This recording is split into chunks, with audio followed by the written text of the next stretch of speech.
Bonjour ou bonsoir chers auditeurs et chères auditrices de notre web radio R212, Aziz Bousseta, en sa qualité de chroniqueur invité, partage son avis et sa réflexion avec vous dans cet article intitulé La Constitution à 14 ans, mais la politique est en crise d'adolescence. Le voici en podcast pour vous. Aziz Bousseta ouvre son propos en revenant sur un événement majeur du début des années 2010 de la manière suivante. En 2011, éclata ce qu'on avait appelé le printemps arabe, avec dans chaque pays une déclinaison particulière, des conséquences variées et des drames plus ou moins importants. Au Maroc, pas de drame mais l'expression d'un profond spleen de la jeunesse. Le mouvement du 20 février était né, et il ne devait pas avoir une grande espérance de vie. Mais il aura permis au Maroc d'avoir une constitution tout à fait convenable. 14 ans après, la politique ne suit pas et la jeunesse a laissé tomber. Notre journaliste poursuit en examinant l'évolution de la politique marocaine au cours de cette période ainsi. Durant toute cette période, de 2011 à 2025, la politique a connu des hauts et des bas. En fait des hauts, puis des bas. La Constitution, tout le monde s'accorde à le dire, est aussi avant-gardiste que moderniste.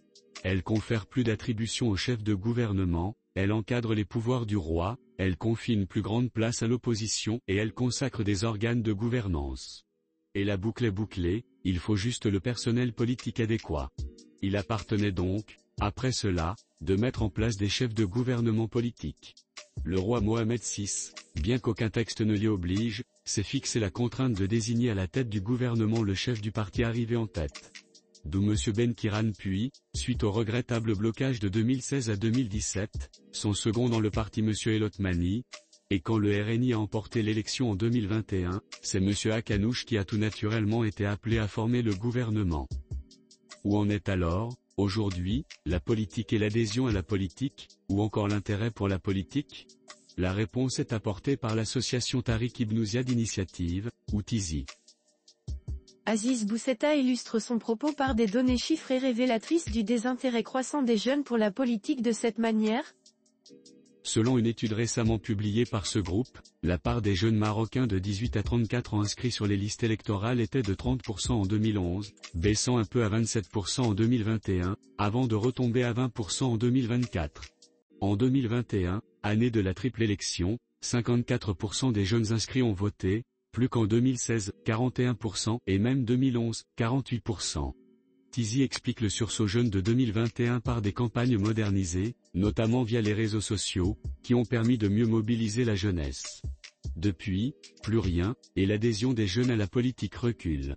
Et Tizi, toujours, d'expliquer ce reflux et ce désintérêt par la méfiance envers la politique, la faible éducation civique, le chômage et la précarité et, surtout, le manque de confiance en l'efficacité du vote.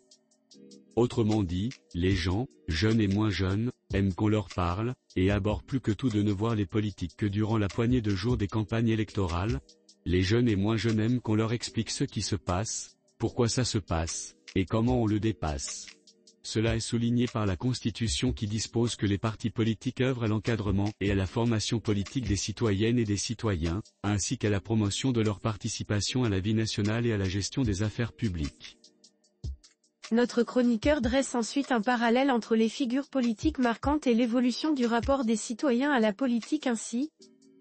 Disons les choses clairement, autant Abdelila Benkiran faisait de la politique et mobilisait les gens derrière lui, ou même face à lui, contre lui, autant l'attrait pour la politique a commencé à se tarir depuis 2017, à l'arrivée d'un Sadeddine Elotmani, sévèrement cornaqué par un RNI, déjà, conquérant.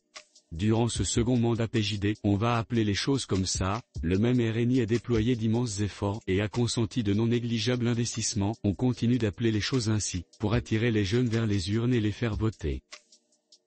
L'auteur insiste sur l'hégémonie du RNI dans le paysage politique et sur son impact sur la concurrence électorale ainsi. Et le RNI n'a pas seulement gagné, il a submergé, étouffé, étranglé, écrasé les autres partis. On constate dans le monde que depuis 2010 environ, une élection, c'est de l'argent. Eh bien, au Maroc, c'est pareil, et le RNI ayant beaucoup d'argent, il a récolté beaucoup de voix. L'investissement sur le numérique et les promesses chimériques furent payants, tout cela est globalement légitime et certainement légal en l'absence de preuves contraires, mais le résultat est ravageur. Les réseaux sociaux, c'est d'abord de l'argent, et quand on a beaucoup d'argent, on réussit à force de flux et de flots d'infos à changer les réalités et les perceptions des utilisateurs de ces réseaux. On constate à cet effet que depuis une quinzaine d'années environ, avec l'explosion de ces réseaux, ce sont les plus riches et les plus présents sur la toile, ce qui revient au même, qui réussissent aux élections, appuyés et portés par leurs armées de trolls. L'auteur conclut en soulignant la fragilité du système partisan marocain face à ces nouvelles réalités numériques en ces termes. C'est cet état de fait qui a contribué à réduire les partis marocains à leur portion congrue, perdus dans ces nouvelles réalités numériques, abandonnés par leurs jeunes en attendant leurs électeurs, écrasés par le RNI et les influenceurs bleus. Et bien qu'ils soient plus anciens, plus aguerris, plus expérimentés, les anciens partis du royaume en sont réduits à une attitude d'ado, dénonçant sans convaincre, se révoltant avec prudence, adoptant des attitudes de défi sans effet. On comprend dès lors mieux la raison de la désaffection des jeunes de la politique, de leur désintérêt, voire leur méfiance pour tout ce qui est politique. Et 2026 approche à grande vitesse, sans indication sur d'éventuels changements avec les manières de faire de 2021.